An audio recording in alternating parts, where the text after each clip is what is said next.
on RTI media. నమస్కారం, వార్తలకు స్వాగతం. ముందుగా ముఖ్యాంశాలు. మాజీ మంత్రి కేటీఆర్ ప్రెస్ మీట్, పలు అంశాలపై వివరణ. టీడీపీ మహిళా leader press meet, YS Jaganmohan రెడ్డిపై ఫైర్. మాజీ మంత్రి కేటీఆర్ మీడియా సమావేశం నిర్వహించారు. ఈ సందర్భంగా పలు అంశాలపై ఆయన మాట్లాడారు. మనం ముందుకు పోవచ్చు అనే పరిస్థితి సిరిసిల్లలో వస్తూ ఉండే. ఆధునీకరణ వైపు, మగ్గాల ఆధునీకరణ వైపు, కాటన్ పరిశ్రమను కూడా ఆదుకోవాలి భవిష్యత్తులో అనే ఆలోచనలు చేస్తూ సిరిసిల్లను మరొక తిరుపూర్ చేయాలన్న ఆలోచనతో ఇక్కడికి వెళ్లి ఇక్కడ పద్మశాలి సోదరుల ఆధ్వర్యంలో చైర్మన్ గారు, మా ఆనాటి కార్పొరేషన్ చైర్మన్ ప్రవీణ్ గారు, మున్సిపల్ చైర్మన్ జిందం కళా చక్రపాణి గారు, అదేవిధంగా ఇక్కడ వస్త్ర వ్యాపార పరిశ్రమకు సంబంధించిన పెద్దలను కూడా నేను స్వయంగా 2-3 బస్సుల్లో తమిళనాడుకు తిరుపూర్ కూడా పంపించిన, కోయంబత్తూరుకు పంపించిన. ఎందుకంటే మరొక తిరుపూర్ మాదిరిగా మన సిరిసిల్లను తీర్చిదిద్దాలనే ఉద్దేశంతో ఇవన్నీ జరిగి ఇంత పెద్ద ఎత్తున ఆర్డర్లు వచ్చి సిరిసిల్లలో ఆత్మహత్యలు బంద్ అయి, జీతాలు డబల్ అయి, కార్మికులై 8,000 సంపాదించే వాళ్ళు 20,000 సంపాదించే కాడికి ఎదిగి కొద్దిగా ఇప్పుడిప్పుడే ముఖం తెలివికి వస్తున్న ఈ సమయంలో దురదృష్టవశాత్తు మా ప్రభుత్వం పోయి మళ్లీ దిక్కుమాలిన కాంగ్రెస్ ప్రభుత్వం వచ్చింది. దిక్కుమాలిన కాంగ్రెస్ అని ఎందుకంటున్నా అంటే వాళ్ళు చేస్తున్న పనులు అట్లా ఉన్నాయి. బుర్ర లేదు, నా మీద కోపం, మా పార్టీ మీద కోపం, నన్ను ఇక్కడ నుంచి ప్రజలు 5 సార్లు ఎమ్మెల్యేగా గెలిపించారనే కోపం, ఇక్కడ ఉండే కాంగ్రెస్ అభ్యర్థులను తిరస్కరిస్తున్నారనే కోపం, దాంతో ఆ కక్ష ఇయ్యాల ప్రజల మీద, మా నేతన్నల మీద పగబట్టినట్టే తీర్చుకుంటా ఉన్నారు.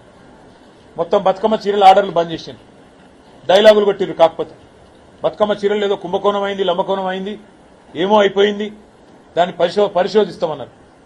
పరిశోధించండి, శాసనసభ వేదికగా చెప్పిన చేయండి, మీరు ఏ ఎంక్వైరీ కావాలనుకుంటే ఆ ఎంక్వైరీ చేయండి, మాకేం అభ్యంతరం లేని చెప్పిన. ఏదో సూరత్కి వెళ్లి తెస్తున్నారు అని ముఖ్యమంత్రి ఏదో సన్నాయి నొక్కులు నొక్కబోతే కూడా అసెంబ్లీలో చెప్పిన. నేను సూరత్కి వెళ్లి మొదటి సంవత్సరం ఆర్డర్ లేట్ అయితే కొంత తెచ్చినాము, ఆ రోజున్న డైరెక్టరే ఈ రోజు మీ సెక్రటరీ, చెక్ చేసుకో అని చెప్పిన. కావాలంటే ఏ ఎంక్వైరీ చేసుకుంటావో చేసుకో అని కూడా చెప్పిన. ఇంట్లో కుంభకోణం లేదు, లంబకోణం లేదు, నువ్వు పిచ్చోను అని చెప్పిన. నిజంగానే పిచ్చోడు, ఎందుకంటే ఆయనకు తెలియదన్న విషయం కూడా తెలియదు. చెప్తే వినడు.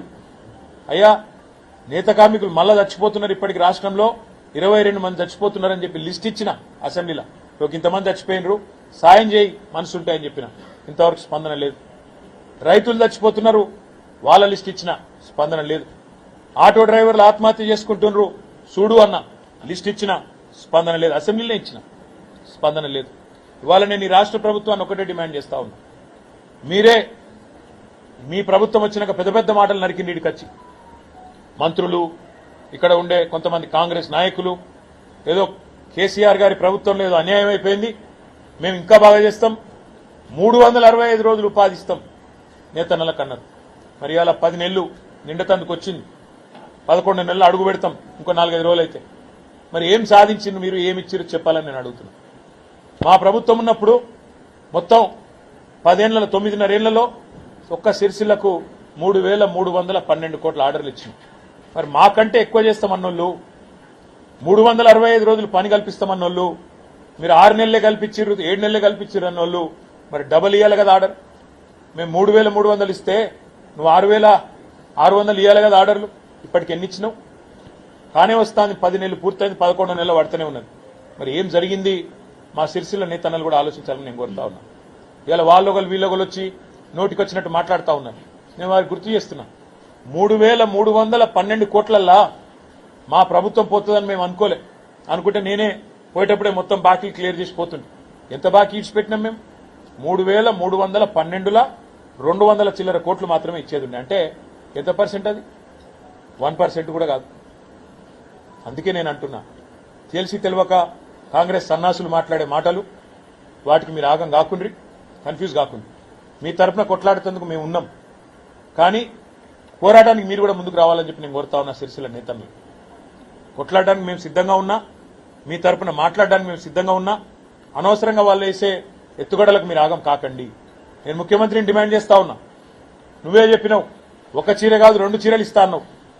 దొరసాన్లకి ఇయ్యా, నేను సెల్ఫ్ హెల్ప్ గ్రూప్ లో పనిచేసే మా ఆడబిడ్డలకు ఇస్తాను, సంతోషం ఈ ఒక చీర కాదు 2 చీరలు కానీ ఆ 2 చీరల ఉత్పత్తి సిరిసిల్ల నేతన్నలకి ఇస్తే వాళ్ళ బతుకు బాగుపడుతుంది. నీకు కూడా అర్థమవుతుంది ఇక్కడ సమస్య ఏందో, తద్వారా కనీసం కొంత జ్ఞానోదయం అని అవుతుంది.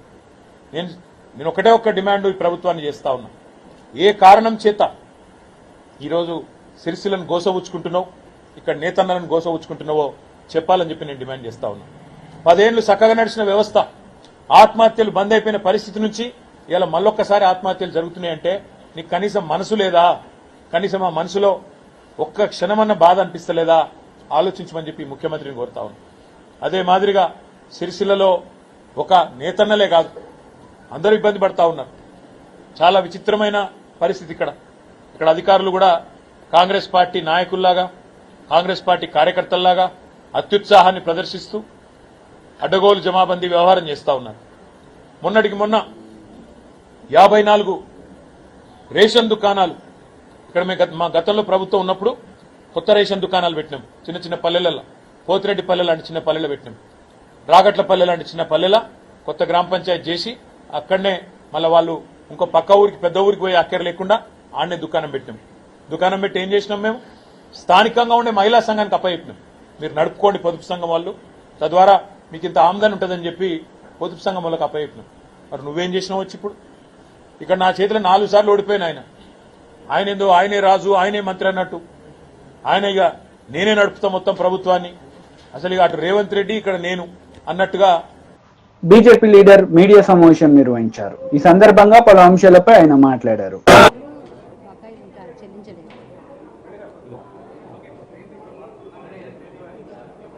అధ్యక్షులు ఓబీసీ మోర్చా ఆనంద్ గౌడ్ గారు, మాజీ మంత్రివర్యులు శ్రీ కృష్ణ యాదవ్ గారు, ఈశ్వరప్ప గారు, రాజేశ్వరి గారు, ప్రేమేంద్ర రెడ్డి గారు, డాక్టర్ కాసం వెంకటేష్ గారు, కార్యకర్త మిత్రులు, పాత్రికేయ మిత్రులు, భారతీయ జనతా పార్టీ రాష్ట్ర కార్యాలయంలో చాకలి ఐలమ్మ 129వ జయంతి ఉత్సవాలు ఆనవాయితీగా జరుపుతూ ఈ వృత్తిలో ఉండేటువంటి చాకలి సామాజిక వర్గానికి ఆ వృత్తులను కాపాడాలని, ఆ వృత్తులు ఇంకా ఆధునీకరించి ఈరోజు సంపద సృష్టించేటువంటి ఈ వర్గాలు ఏ కుల వృత్తుల మీద ఆధారపడి జీవిస్తున్నారో, నేత, గీత, మత్స, కమ్మరి, కుమ్మరి, వడ్రంగి, చాకలి, మంగలి, ఈ అన్ని వృత్తులను నరేంద్ర మోడీ గారు ఈ వృత్తులు లేని, ఈ కులాల మీద ఆధారపడేటువంటి వర్గాలు లేని సమాజమే లేదు. ఏ శుభకార్యాలైనా లేదైనా చివరికి చావుకైనా మరి దేవుడి కార్యక్రమాలకైనా ఈ వృత్తుల మీద ఆధారపడి ఏ శ్రమ జీవులుగా ఇవాళ కొనసాగుతున్నారో వారి జీవితాల్లో వెలుగు నింపేదానికి ప్రధానమంత్రి విశ్వకర్మ ఓ పథకాన్ని ప్రవేశపెడితే 20 లక్షల మంది దేశవ్యాప్తంగా ఈరోజు వారికి శిక్షణ కల్పించి స్టైఫండ్ ఇచ్చి 15,000 ఆధునికరమైనటువంటి పనిముట్లు వారికి పంపిణీ చేసి మళ్ళీ 1,00,000 రూపాయలు మొదటి విడతగా నామమాత్ర వడ్డీతో లోన్లు ఇచ్చి ఆ వృత్తిలో తయారు చేసేటువంటి పరికరాలను మార్కెటింగ్ వ్యవస్థ కూడా కేంద్ర ప్రభుత్వమే, నరేంద్ర మోడీ ప్రభుత్వమే వివిధ శాఖల ద్వారా ఇవాళ చేపట్టడం. అంటే 20 లక్షల కుటుంబాలను ఇవాళ ఏ పల్లెల్లో మరి ఆ వృత్తుల మీద జీవిస్తున్నారో ఆ పల్లె నుంచి పట్టణాలకు వలస రాకుండా ఆర్థికంగా మరి వాళ్ళు నిలదొక్కడమే కాకుండా ఆ గ్రామీణ ఆర్థిక వ్యవస్థకు మరి దోహదపడేటువంటి ఈ వర్గాలకు మరి నిజంగా నరేంద్ర మోడీ గారికి అభినందనలు, ధన్యవాదాలు. ప్రధానమంత్రి విశ్వకర్మ పథకాన్ని మొదటి విడతగా 20 లక్షల మంది, మళ్ళీ రెండో విడత కూడా వారు ప్రకటించడం జరిగింది. అయితే ఈరోజు మన రాష్ట్రంలో కూడా చాకలి ఐలమ్మ ఆనాడు నిజాంకు వ్యతిరేకంగా ఈ ప్రాంతం స్వతంత్రం కావాలి, నిజాం యొక్క ఉక్కు పాదాల నుంచి మరి విముక్తి పొందాలని చెప్పి మరి తిరుగుబాటు చేసి పోరాటం చేసినటువంటి వీరనారి చాకలి ఐలమ్మ. ఆనాడు రజాకాల ద్వారా లేదా నిజాం తొత్తులైనటువంటి ఆ రోజు జమీందారులు, దేశ్ముఖులు, దొరలకు ఎందుకు పన్ను కట్టాలి, ఇది భూమి నాది, పంట నాది, పండించిన ధాన్యం నాది, ఈ దొరలకు జమీందారులకు ఎందుకు పన్నులు కట్టాలని తిరుగుబాటు చేసినటువంటి మొదటి మహిళ చాకలి ఐలమ్మ. ఆ రకంగా తన సైన్యాన్ని ఏర్పాటు చేసుకొని ఆ చైతన్యాన్ని పూరించి ఏ రకంగా పారదొలిందో గ్రామాల నుంచి ఈ నిజాం యొక్క తొత్తులను, అది చాకలి ఐలమ్మ యొక్క చరిత్ర.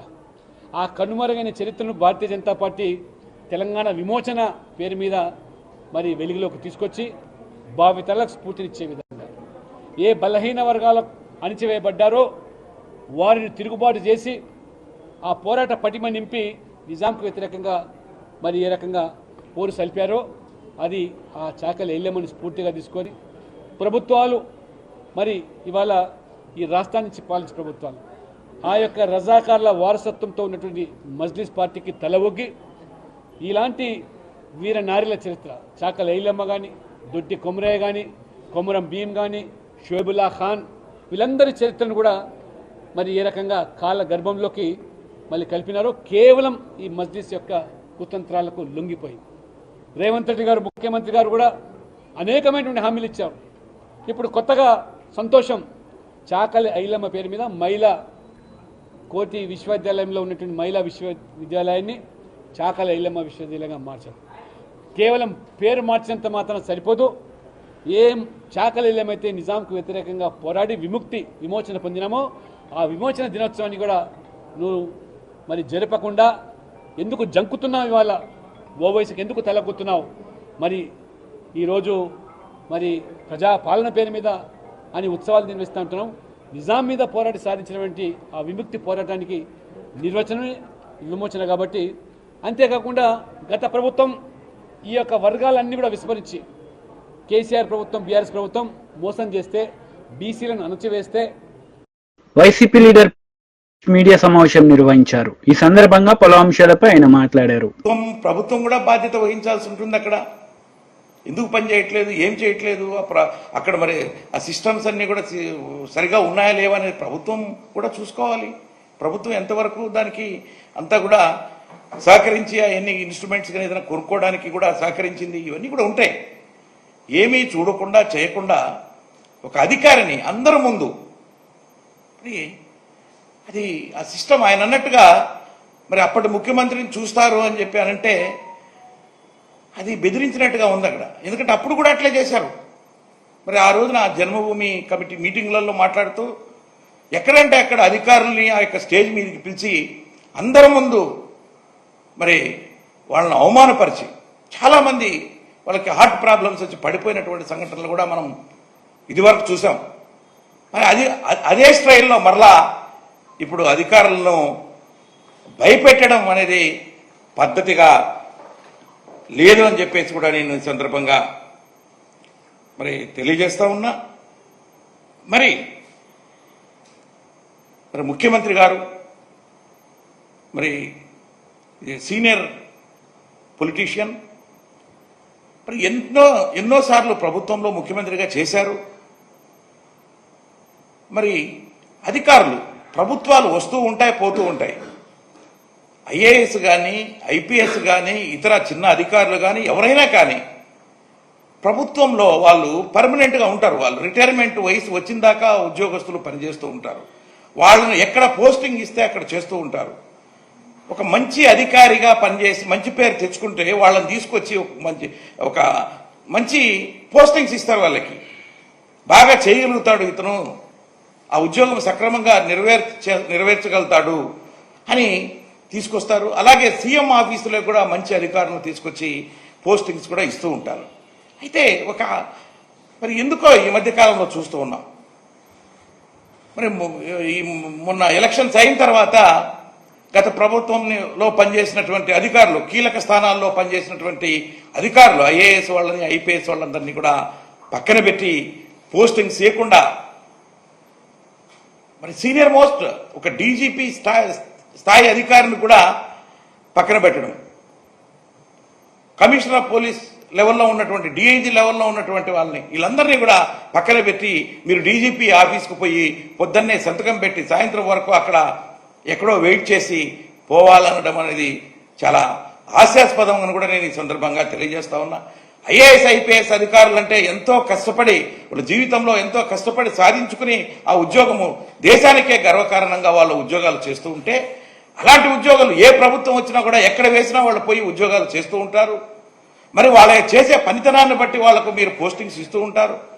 అలాంటి వాళ్ళందరినీ కూడా ఎంతో మరి వందల మందిని పక్కన పెట్టి అధికారులను ఐఏఎస్ ఐపీఎస్ అధికారులని పక్కన పెట్టడము, అదే స్థాయి అధికారుల దగ్గర పోయి చేతులు కట్టుకొని నిలబడడం మనం ఉండండి అనే స్టైల్లో చెప్పడం అనేది చాలా బాధాకరము. అంతతో వదట్లేదు. వాళ్ళ మీద అనవసరమైనటువంటి కేసులు ఈ మధ్యన చూస్తూ ఉన్నారు. విజయవాడలో పనిచేసినటువంటి అధికారుల మీద ముంబై సినీ నటి కేసులో ఇరికించి ఆ అధికారుల్ని సస్పెండ్ చేశారు. 3 ఐపీఎస్ అధికారులతో పాటు ఇంకా ఒక డిఎస్పీ వీళ్ళందరినీ కూడా. అంటే ఎక్కడ పోతున్నాం మనం?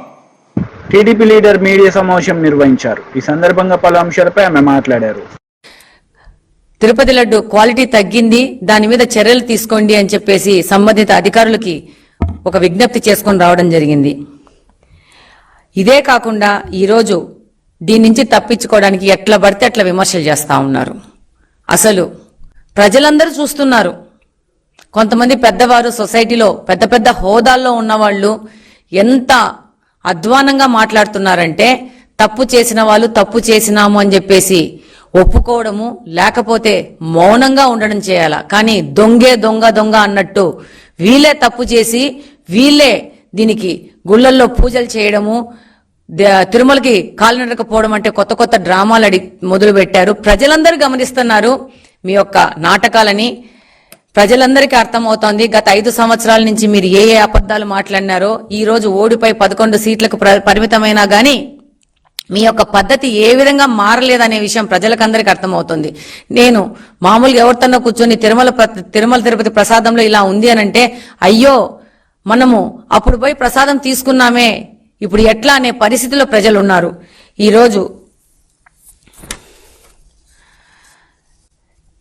ఈరోజు ఈ ప్రక్షాళన చేస్తున్నామని చెప్పేసి చంద్రబాబు నాయుడు గారి పాలనలో ఏదో జరిగింది, అందుకని పూజలు చేస్తున్నాం, ప్రక్షాళన చేస్తున్నామని అంటున్నారు. ప్రజలు దీన్ని చూసి నవ్వుతున్నారు. ఈరోజు ప్రక్షాళన చేస్తామని చేస్తున్నారు కదా, మీ యొక్క భార్యని ఏ రోజైనా కానీ మీరు తిరుమల దేవస్థానానికి తీసుకెళ్లారా? ఈరోజు కాలినడక మీద మీరు తిరుమలకి వెళ్తున్నామంటున్నారు. ఇప్పుడు మొదటిసారి మీరు తిరుమలకి వెళ్తున్నారా కాలినడకనా? ఇంతకు ముందు ఎప్పుడైనా వెళ్లారా? లేకపోతే ఈ యొక్క అపవాదు నుంచి తప్పించుకోవడానికి ఈ నడక అనే కొత్త నాటకాన్ని మీరు మొదలు పెడుతున్నారా అనేది మేము ఈ సందర్భంగా మిమ్మల్ని ప్రశ్నిస్తున్నాం. ఈరోజు ఈ వైసీపీ వాళ్ళు తిరుమల దేవస్థానాన్ని ఒక ఏటీఎం లాగా మార్చేసుకున్నారు.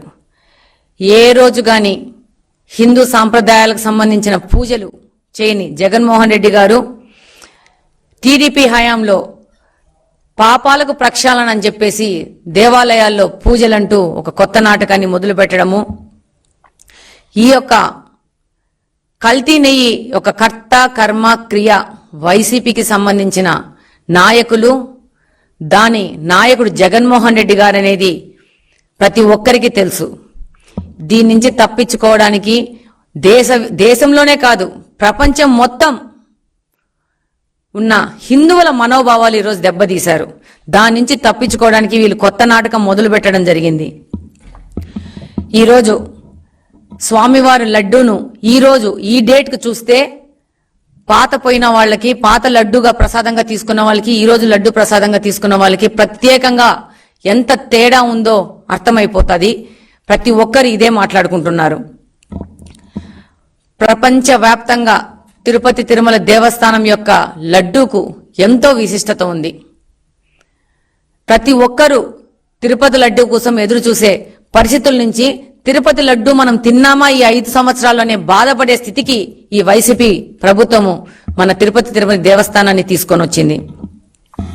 రివర్స్ టెండరింగ్ అనే ప్రక్రియ అధికారంలో రాగానే మొదలుపెట్టి అది పోలవరం ప్రాజెక్టుతో మొదలుపెట్టి రివర్స్ టెండరింగ్ అని చెప్పేసి కమిషన్లు కకృతిపడి దాన్ని ఆ రివర్స్ టెండరింగ్ ని బీఆర్ఎస్ లీడర్ మీడియా సమావేశం నిర్వహించారు. ఈ సందర్భంగా పలు అంశాలపై ఆయన మాట్లాడారు. యునెస్కోతో గుర్తింపు పొందిన రామప్ప దేవాలయానికి జరగబోయే పెనుముప్పు గురించి మాట్లాడారు. దాంట్లో భాగంగానే యావత్ తెలంగాణలోనే ఉమ్మడి వరంగల్ జిల్లా అనేక చారిత్రక ఆనవాళ్ళకి టూరిజానికి అత్యంత అనుకూలమైనటువంటి ఒక జిల్లా. భద్రకాళి దేవస్థానం కానీ, 1000 స్తంభాల గుడి కానీ, కాకతీయుల కోట కానీ, కళాతోరణం, తర్వాత పోతే సమ్మక్క సారక్క జాతర 2 ఏళ్లకోసారి జరిగే జాతరకి దాదాపు 1.5 నుంచి 2 కోట్ల మంది ప్రజలు హాజరవుతే ప్రతిరోజు కూడా కొన్ని వేల మంది సమ్మక్క జాతరకు వస్తుంటారు. వచ్చిన ప్రతి యాత్రికుడు భక్తుడు తప్పనిసరిగా రామప్ప దేవాలయాన్ని కూడా సందర్శించుకుంటారు.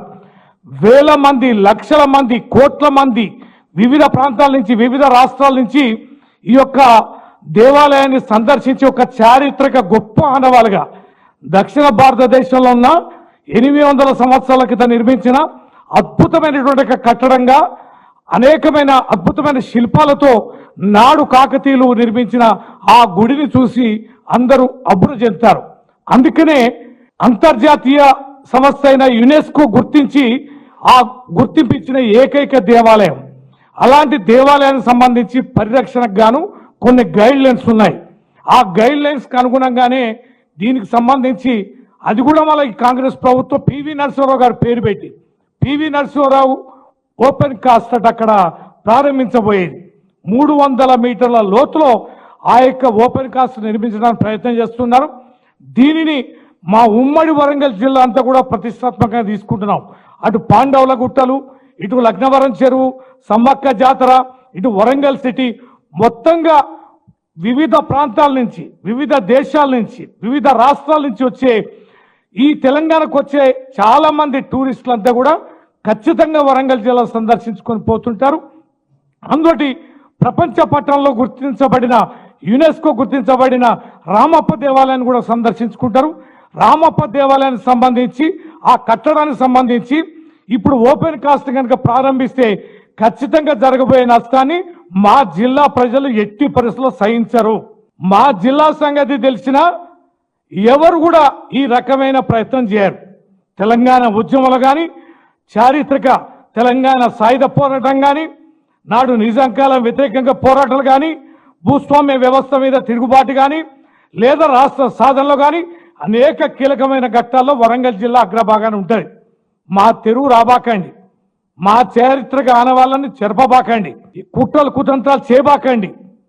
మేము విజ్ఞప్తి చేస్తున్నాం. మా భారత రాష్ట్ర సమితి ఇటు హైదరాబాద్ నుంచి రాష్ట్ర పార్టీ తరఫున, ఉమ్మడి వరంగల్ జిల్లా తరఫున ఈ ప్రభుత్వాన్ని విజ్ఞప్తి చేస్తున్నాం. ఓపెన్ కాస్ట్ ని మీరు మానుకోండి, అక్కడ తోవకండి.